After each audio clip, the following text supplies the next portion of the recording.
सुमित से। सुमित, सेक्टर का हाल आज किस तरीके का रहा बाजार में, कहां तेजी कहां सुस्ती? देखिए, आज चौपी सेशन था, लेकिन उसके बावजूद ब्रॉडर मार्केट्स के अंदर अच्छी खरीदारी देखने को मिल रही थी और मेटल में बढ़िया बाइंग थी, मिड कैप आईटी में अच्छी खरीदारी देखने को मिल रही थी। न्यूज फ्लोज हेवी डे था, लेकिन निफ्टी के टॉप गेनर्स में HCL टेक लीड करता हुआ 3.5% तेजी, मेटल में से हिंडाल्को, यूपीएल 3% ऊपर और अल्ट्राटेक करीब 2.5% की तेजी यहां आते हुए दिखाई पड़ी। इसके अलावा मिड कैप गेनर्स की बात की जाए तो बैंक ऑफ इंडिया आज लीड कर रहा था, प्रेस्टीज एस्टेट 4.5% ऊपर, इंडियन बैंक 4.5% ऊपर और यस बैंक करीब 1% की तेजी यहां पर बनते हुए दिखाई पड़ी।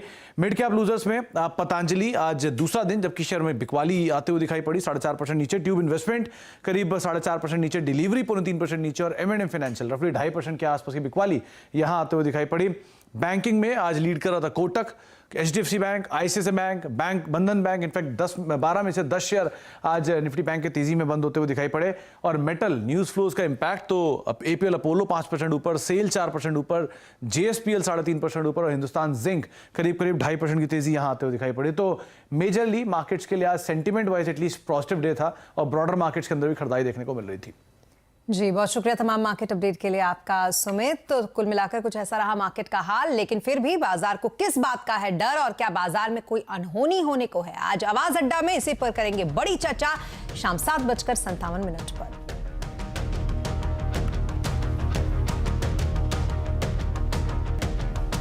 और अब बात पार्लियामेंट की, जहां विदेश में राहुल गांधी के बयान और मोदी अदानी के रिश्ते पर हंगामे के बीच 5 दिन से संसद लगातार ठप रहा।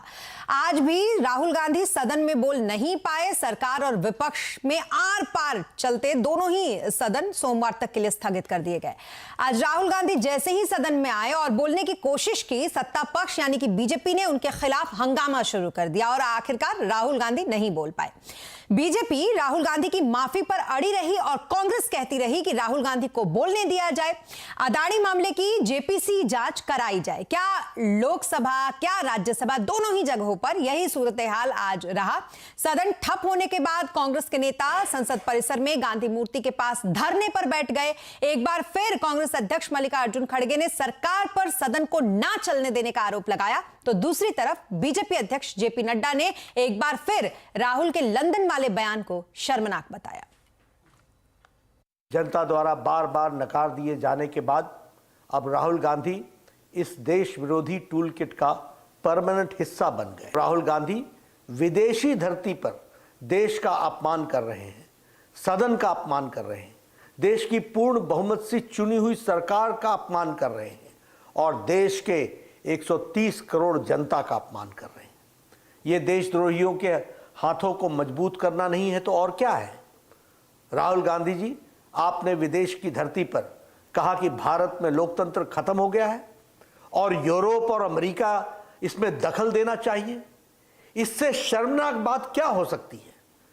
किसी दूसरे देश से भारत के आंतरिक मामलों में दखल देने की मांग करना भारत की संप्रभुता पर हमला है। देखो, हमारा एक ही मकसद है कि पार्लियामेंट में ये अदानी के मसले पे चर्चा हो, JPC कायम करे और JPC में जो भी सत्यता निकलेगी उसको तो सभी स्वीकार करेंगे।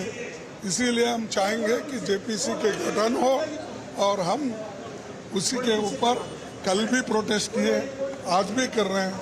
गवर्नमेंट खुद ब खुद होके हाउस को बंद करना चाहती है।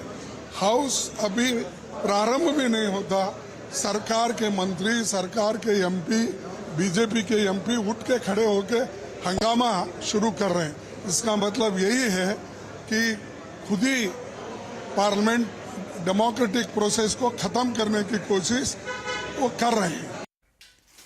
जी हाँ, तो कुल मिलाकर जो दोनों ही सदनों की कार्रवाई थी उसको स्थगित कर दिया गया है। हंगामा कुछ इस कदर बरपा और हमारे साथ इस पर ज्यादा जानकारी के लिए पल्लवी जी जुड़ चुकी हैं।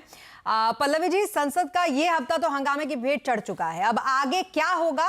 बीजेपी और कांग्रेस कोई भी नरम पड़ने को तैयार तो नहीं दिख रहा है। अगले हफ्ते क्या कुछ हो सकता है?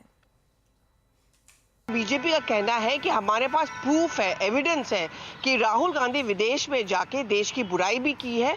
इसके अलावा उन्होंने बाकी जो देश है, थर्ड पार्टी देश जिसकी बात करते हैं, उनके इंटरवेंशन की बात की है। यानी कि उन्होंने अमेरिका, यूरोप के कुछ देशों से ये सवाल पूछा है कि जब आप देखते हैं कि यहाँ प्रजातंत्र या डेमोक्रेसी की हत्या हो रही है, तब आप चुप क्यों हैं। और इसी मुद्दे पर बीजेपी ने कहा है कि अगर राहुल गांधी माफी नहीं मांगते हैं तब हम उनको सस्पेंड करने की प्रक्रिया शुरू करना चाहते हैं।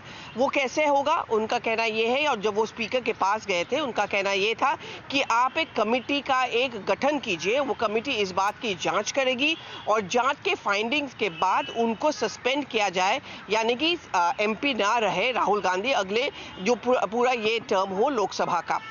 अगर मैं कांग्रेस की बात करूं, कांग्रेस का कहना यह है कि एक तो हम माफी मांगेंगे नहीं, राहुल गांधी अपना पक्ष रखेंगे, और ऐसे में राहुल गांधी को अगर फिर भी सस्पेंड किया जाता है तो इस मौके का फायदा हम उठाएंगे, एक सिंपैथी जनरेट करने की कोशिश करेंगे। मूड एकदम कड़ा है दोनों के साइड पे। बीजेपी का कहना यह है कि सस्पेंशन ही काफी नहीं, एक प्रिविलेज नोटिस भी उनके खिलाफ मूव किया जाएगा, जहां पे उन्होंने देश की हित के खिलाफ बात की है, यानी कि सेडेशन की बात की है। वहां राज्यसभा में कांग्रेस ने एक प्रिविलेज नोटिस प्रधानमंत्री के खिलाफ भी लाया है कि उन्होंने नेहरू गांधी परिवार यानी कि गांधी परिवार के सदस्य सोनिया गांधी और राहुल गांधी को बदनाम करने की कोशिश की है। तो ऐसे में ये साफ हो जाता है कि बहुत कुछ अब इस बात पे निर्भर होगा कि क्या राहुल गांधी बोलते हैं, और अगर वो बोलते हैं क्या वो माफी मांगते हैं कि नहीं। जी, बहुत शुक्रिया तमाम डिटेल्स के लिए आपका पल्लवी जी। तो कुल मिलाकर बात वहीं की वहीं अटकी है। और अब बात एयर इंडिया की, जिसने अपने कर्मचारियों को दूसरी बार वीआरएस का ऑफर दिया है। योग्य कर्मचारी 30 अप्रैल तक वीआरएस ऑफर ले पाएंगे। इस खबर पर ज्यादा डिटेल के लिए हमारे साथ हैं रोहन सिंह। रोहन, क्या कुछ डिटेल्स हैं आपके पास वीआरएस ऑफर को लेकर? जी, जैसा कि आपने बताया कि दूसरी बार होगा कि एयर इंडिया की तरफ से अपने कर्मचारियों के लिए वॉलंटरी रिटायरमेंट की स्कीम आई है। पिछले साल जनवरी में टाटाज ने टेक ओवर किया था, फिर जून में पहली बार स्कीम आई थी, जिसके लिए जो एलिजिबल थे 4200 के करीब कर्मचारी एलिजिबल थे। हम आपको बता दें कि 11,000 कर्मचारी हैं टोटल एयर इंडिया में। पिछली बार सिर्फ 1500 लोगों ने अप्लाई किया था। फिर से एक स्कीम लेके आई है एयर इंडिया अपने कर्मचारियों के लिए, और ये तत्काल प्रभाव से शुरू हो रही है अभी। और इसके लिए जो एलिजिबिलिटी है वो है ऐसे कर्मचारी जिन्होंने कि 40 साल की उम्र को पूरा कर लिया है, जो कि जनरल परमानेंट कार्डर में आते हैं, जो कि 5 साल तक जिन्होंने लगातार सेवा दी है, और साथ ही ऐसे कर्मचारी भी जो कि क्लरिकल स्टाफ हैं या फिर जो कि नॉन स्किल स्टाफ हैं। ये सारे लोग एलिजिबल होंगे इस स्कीम के लिए। अभी से लेकर जो 30 अप्रैल तक जो है वो एलिजिबिलिटी का टाइम रखा गया है, लोग अप्लाई कर सकते हैं। हालांकि अगर जो लोग पहले अप्लाई करते हैं यानी 31 मार्च तक जो लोग अप्लाई करते हैं, उन्हें 1 लाख तक का अतिरिक्त बेनिफिट देने की भी बात कही गई है कंपनी की तरफ से। और जो बाकी स्टाफ हैं उनके लिए जो उनकी एलिजिबिलिटी क्राइटेरिया है उनकी तरफ से उनको बेनिफिट दी जाएगी। अब इसमें देखना होगा कि ये जो 2100 के लगभग जो लोग एलिजिबल होंगे उसमें से कितने लोग अप्लाई करते हैं। लेकिन जो टाटाज की जो प्लान है अगले 5 सालों में सस्टेनेबिलिटी की तरफ, प्रॉफिटेबिलिटी की तरफ बढ़ने का जो रोड मैप बनाया गया है, ये उसी का हिस्सा है कि जो काफ़ी सारे लोग जो एयर इंडिया को छोड़ना चाहते हैं वो इसको जल्दी से जल्दी ले सकें, और इसके लिए काफ़ी आकर्षक बेनिफिट्स भी रखे हैं। लेकिन सबसे ज़्यादा निर्भर इस बात पर करता है कि आखिर कितने लोग इसके लिए अप्लाई करते हैं।